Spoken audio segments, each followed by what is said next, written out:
Where do you start? Where do you start? How to start? Don't worry, we got you covered. To turn your $1 million idea into a sustainable business model, we have with us the keynote speaker for today, Mr. Arijit Bhattacharyya. Mr. Arijit is the founder of World Leaders Summit and the founder and CEO of Virtual Infocom. A serial entrepreneur since 1998, a deep tech technologist, a TEDx speaker, 20-year startup mentor, philanthropist, among the various other role titles that he holds, he's come a long way. So everyone, please join me in welcoming him. Sir, I welcome you. Thank you, Anne, for the beautiful presentation. I'm really happy to be in front of all of you guys. I hope you are doing perfectly fine. So the way I'm gonna share you the insights and the inputs is probably I will speak for a few minutes, giving you a little bit of small 2 cents, whatever I have learned so far, so good from the real world. And then I will open the floor for question and answer, which is probably going to give you a lot more comfort zone. I hope that is fine for all of you guys. And in my session, it is completely okay to raise hands, completely okay to say that you want to unmute yourself and then ask the question. In between of the speech, if you want to do that, perfectly fine. Okay, so when we talk about anything related to idea, every idea is probably $1 million or $1 billion idea, okay? But it actually depends on how you are going to execute your idea and start your business. I'll give you a few of steps what you can do. So there are two different ways to start your business. Number one, you think of doing your venture, you plan it accordingly, you create a massive disruption, and then you register your company and then start working for it. Second kind of approach, you really don't need to do all those kind of research. You just feel your guts. You feel that this is the right kind of business for you. You are working out of passion, and the passion is driving you to start something cool, depending on your situation, depending on your network, depending on your present timing. You just start it and eventually you grow the company. Now, the first kind of approach regarding study, understanding the market, is more scientific. Second kind of approach is much more riskier than the first kind of approach. Imagine a situation that you have an idea to start probably a technology company. Maybe you want to build some app and then you feel that that's gonna disrupt the world. And you feel that, okay, fine, let us start it from India, and then eventually from my own town, I'll be scaling up to the another town, maybe some another place, maybe some another city, maybe some another country eventually. And that's your vision. For that, number one thing that you need is the right kind of team. Whenever you have an idea, it can be, say, I want to build a very cool solution for alternative energy. Okay, let's take a real life example. You want to create a device which can give energy and power to normal usual bicycle. It can convert it into a smart bicycle. And you invented some kind of mechanism through which you can generate a power and it can go towards those two wheels. So a user don't really need to paddle, and then they can probably travel just like an electric bike. It can give you a little bit of speed and of course a comfort zone. Now my first question is, if you have invented such kind of innovative technology, if you have that MVP ready, MVP means the minimum viable product, that means a prototype that is there in your hand. What are the kind of users that you are targeting? Usually, if you look at the world, these kind of solutions are great tool for villages, for urban areas, wherein people really don't want to ride with those bikes, or probably they don't have the money to buy to buy a bike. I'm talking about motorbike, right? So you filtered out your initial target consumer as a group of people who have a specific buying capacity. Now, if you really want to sell it, then you need someone in your team who is good at doing partnership, right? Imagine a situation that you have this device in your hand You registered this as a company, probably as a LLP in India, which is limited liability partnership. And you have maybe 2 or 3 people along with you.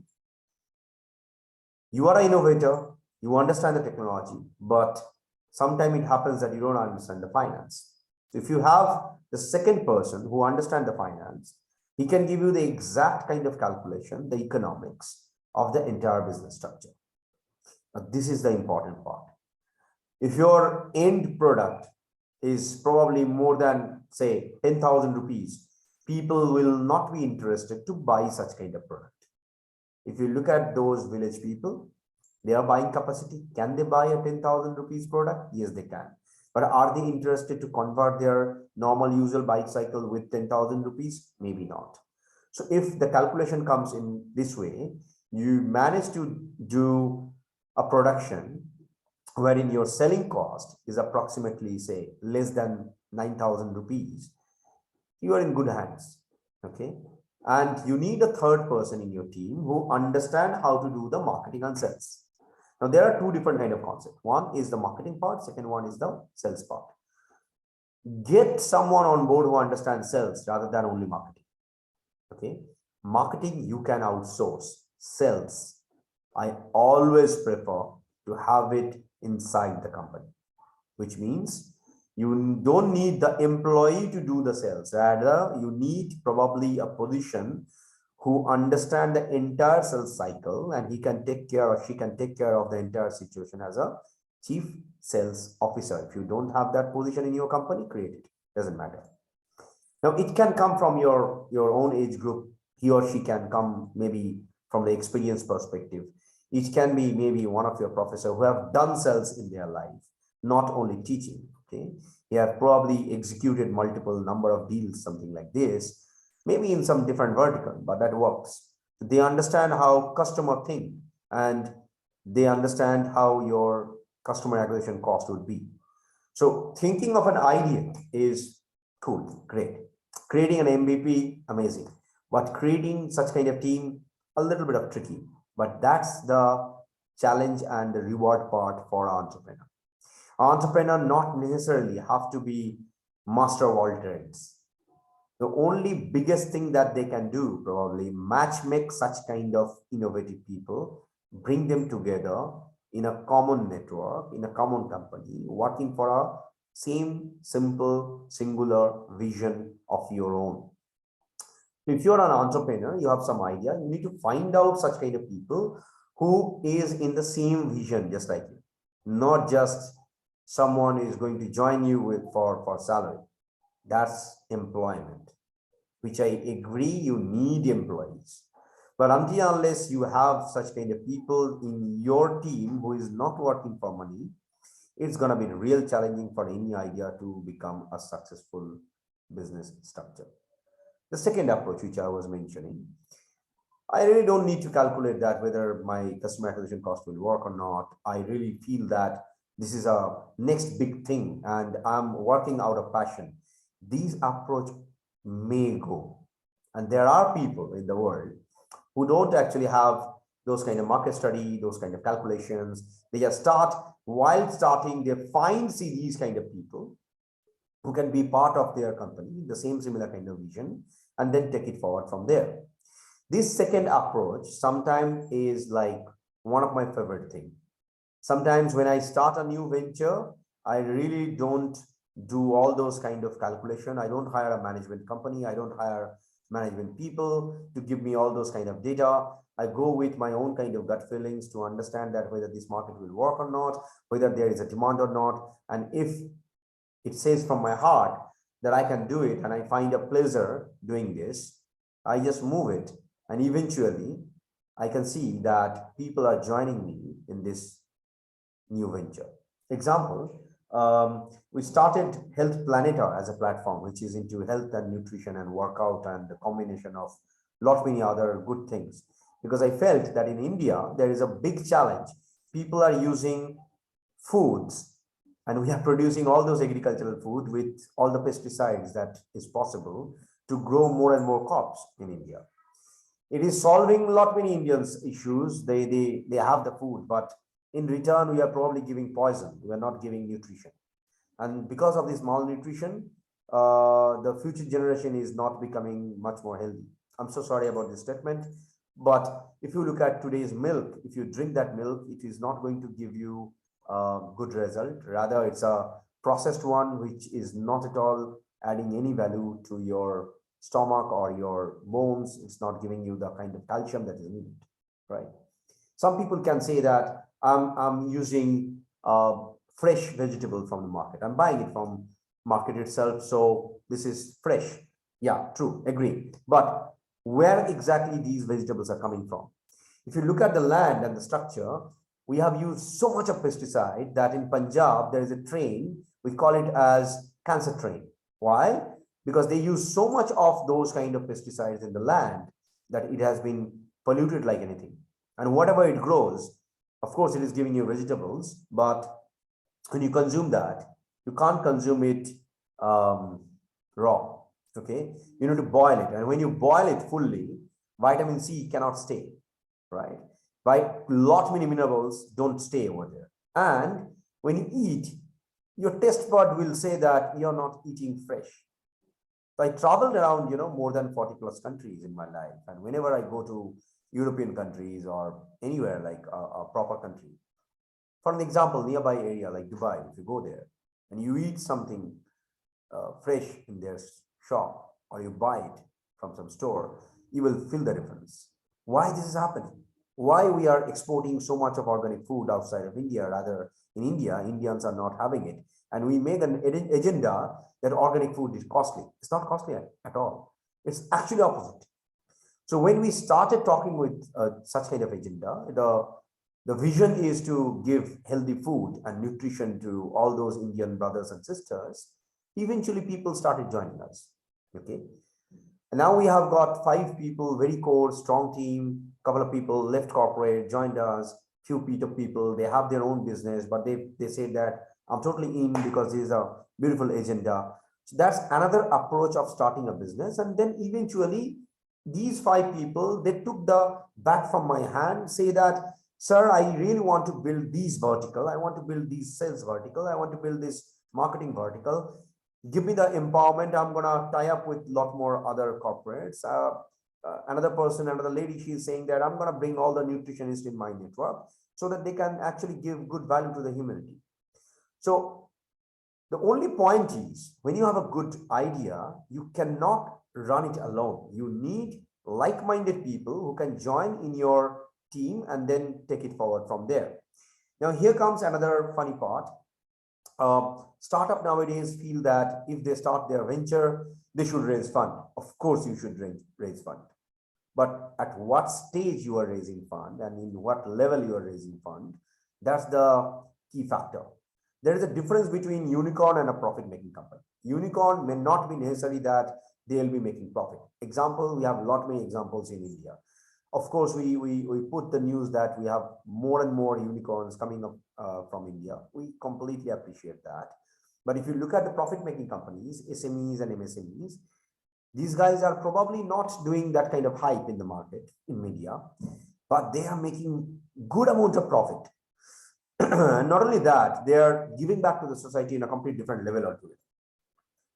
So probably this is the right time to think as a startup, as an entrepreneur, what you want to be. You want to just become a unicorn, probably wait for the profit for next, after 9 years or 10 years, or you really want to start your business and then make profit probably after a year or maybe after 2 years.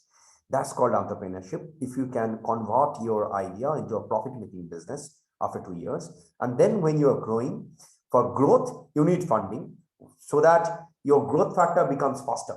Example, without money, without third-party investment, without bank loan, probably you can make it possible in next 5 years. But if you have fund in your hand, you can probably make it happen within next 2 years. Then this is the right time. You should opt for raising fund.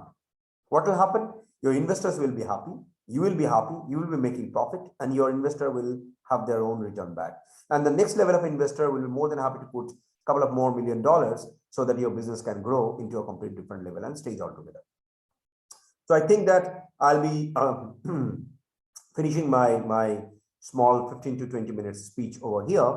And I would love to hear your questions if there is any, please.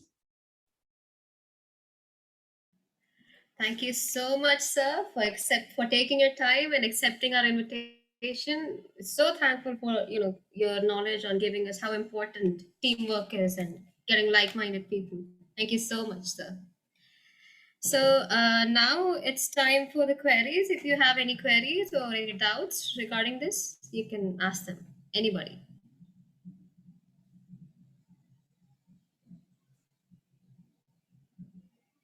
You can unmute your mic and ask.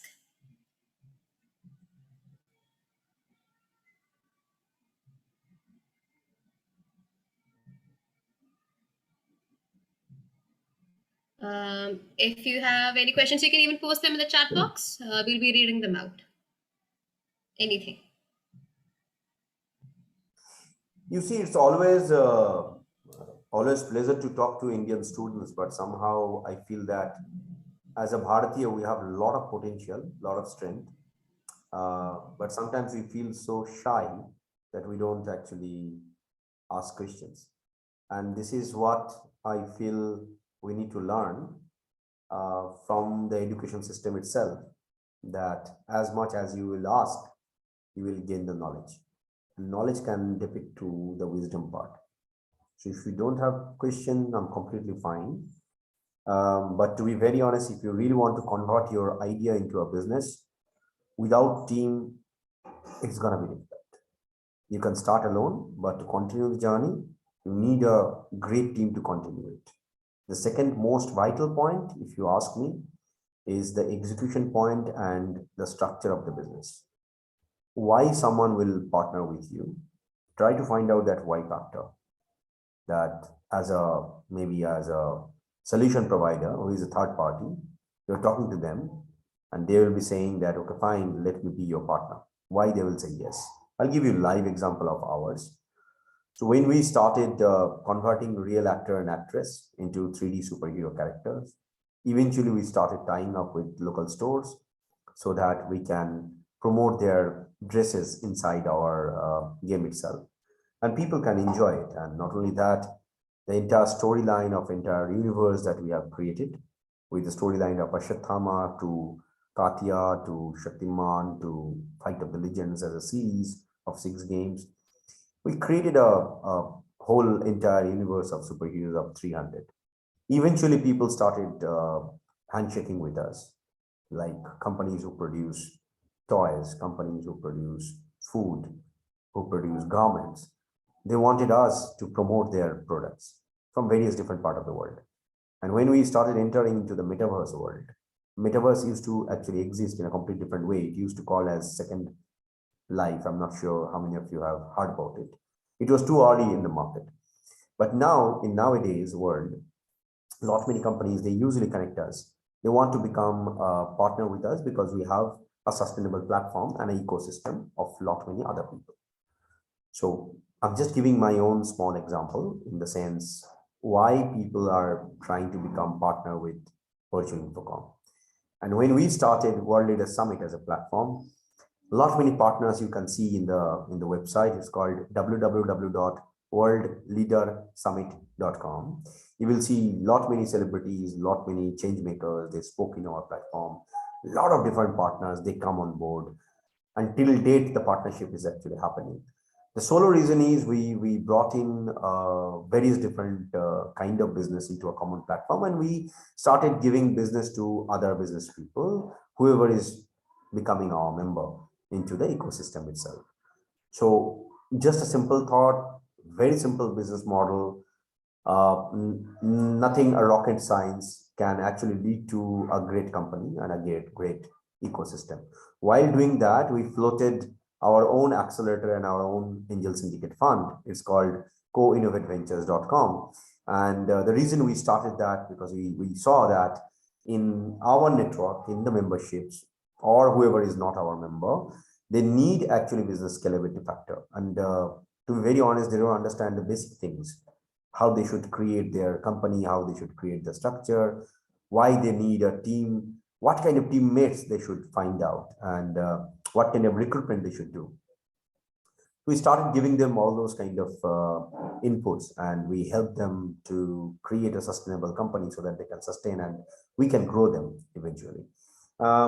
In March 10th, we are doing an investor roundtable in Dubai, which is going to be the physical meetup for all those member companies. And of course, we have another partner from Romania. So she said that let's do it together instead of making it happen alone. So our responsibility, rather my responsibility, became like bringing all those investors as well as bringing the ecosystem together. Her responsibility became like bringing all those kind of companies, filtering up them, and we together, me and her, we together started filtering all these companies whoever applied into our investor roundtable.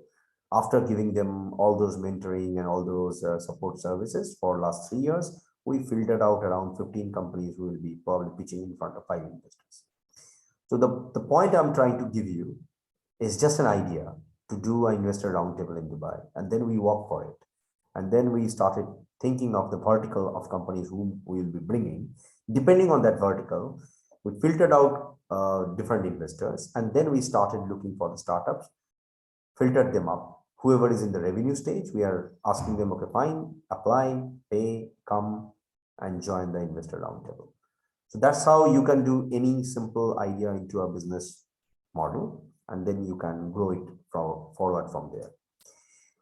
So, and I'm really not sure that if your candidates or your participants have got any question. If not, I will take a leave, and if yes, I will wait for 30 seconds. Sir? Yep. Sir, how can we improve the logistics part in a startup? The logistics.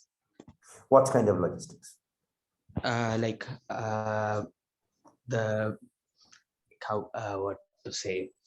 It's a generic question. That's the reason I'm asking specific. Logistics can be anything.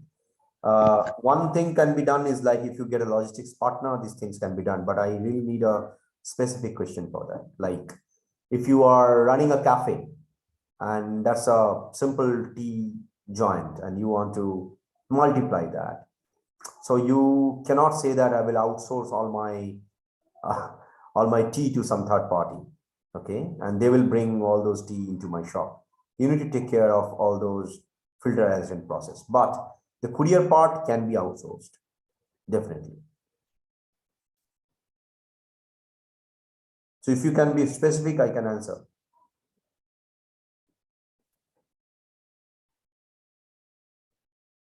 Okay, so does anyone have any questions? You can even put them in the chat box.